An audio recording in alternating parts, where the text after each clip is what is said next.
Today we're taking a look at the Philips Momentum 32-inch 1440p VA monitor with 165Hz refresh rate. VA panels in general are getting better and better at their price to performance ratios, and this monitor right here is probably the best example of that. So let's dive into it.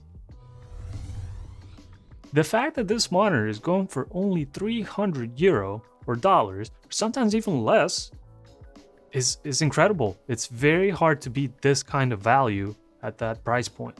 Okay, let's first check out what's in the box. Obviously, it's a 32-inch monitor. The box is pretty big, but it's pretty neatly organized inside. We're getting both a display port and an HDMI cable, as well as USB cable to connect the USB hub that is on the monitor, as we'll see, and a normal power cable. It doesn't come with a special adapter. That's a big plus, I think. We're getting the two-piece monitor stand. Looks pretty cool, I must say. It is a stand that you cannot adjust vertically, so you cannot adjust the height of the monitor. That is much less of a problem if you have a big monitor.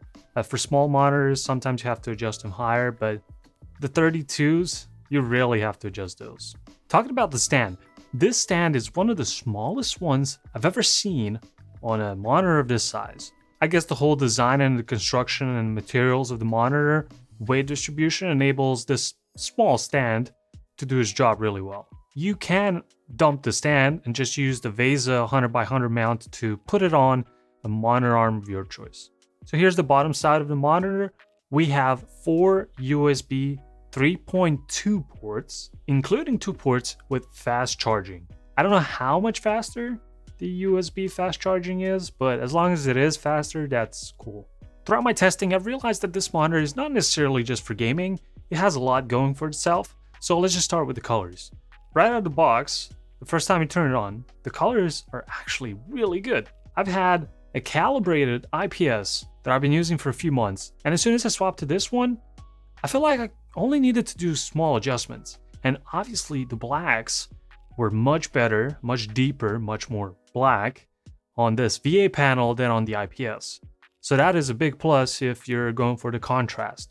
You can easily get this monitor to 99% of sRGB and pretty high up there in DCI. The contrast ratio out of the box is 3000:1, and that is more than enough for 99% of people. There's no visible glow or backlight bleed. There's a tiny bit of reflections sometimes, but it's mostly when the screen is completely dark. Now, VAs typically suffer from pretty bad viewing angles, maybe not as bad as TNs, but this one is pretty decent. Vertical viewing angles are very consistent. Obviously, the more you move away from the center, the worse it gets, but the colors don't shift that hard. Although if you look at it from a horizontal angle, you can definitely see the reds disappearing pretty fast. As long as you're far away enough from the monitor, you're not going to have any view angle issues or color distortions in the corners. But the thing is, with a 32-inch monitor, you're kind of bound to having it far enough. Make sure you have a pretty deep desk if you want to keep it on the stand, or get yourself a monitor arm on the side and mount it so it's even behind your desk. Because at 32-inch, if you have to move your head around to see the whole thing, I think that's a problem. If you compare a 27-inch to a 32-inch 1440p monitor, obviously the bigger one is going to have a lot lower pixel density. But as long as you have this monitor 50, 60, 70 centimeters away, you shouldn't see any noticeable differences. I do recommend you keep it about 80 centimeters away from you. You won't get any neck issues. You're going to have better colors and a sharper image. 165Hz over DisplayPort is pretty much the sweet spot for gaming right now. It's going to satisfy the average gamer and the above average gamer's needs. Unless you're some kind of CSGO wannabe pro, you probably don't need anything higher than that. After all, not all games are going to run at 165 FPS or more at 1440p. If you choose to use HDMI, you only get 144, but that's still good enough if you're stuck on an HDMI setup.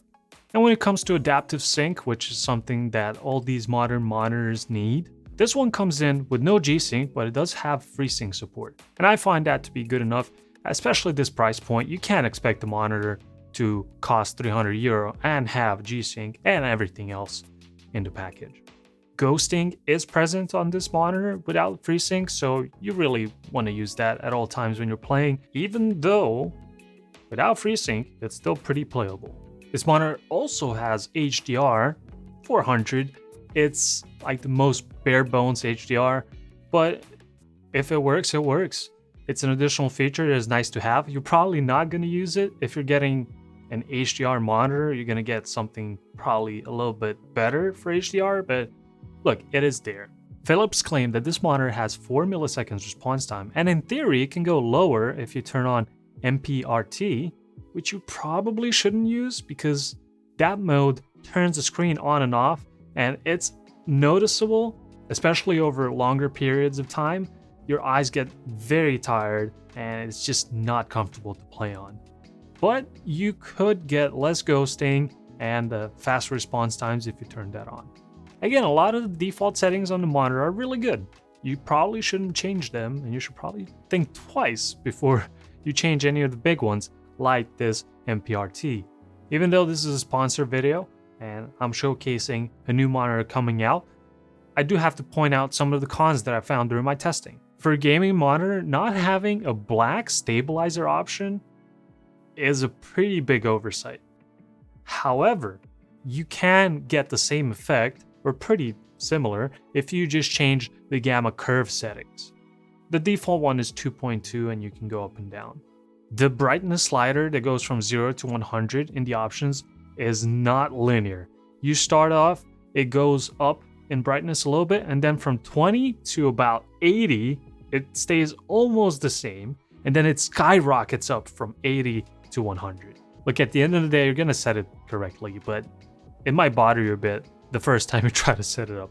This is another model that uses that single button on the back options menu. I'm not a big fan of that. This is not necessarily a con, but it might be for some people. But at least it's not in a triangular shape like the last monitor that I reviewed, and you still have to use it to go in 4 different directions. So yeah, at $300 or euros, this monitor is an amazing deal. I cannot really find too many cons on this one.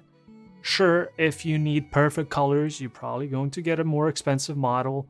If you want 4K, you're going to get a more expensive model. But the sweet spot for gaming right now is 1440p, 144, 165 Hz. You don't have to go 240. This is it.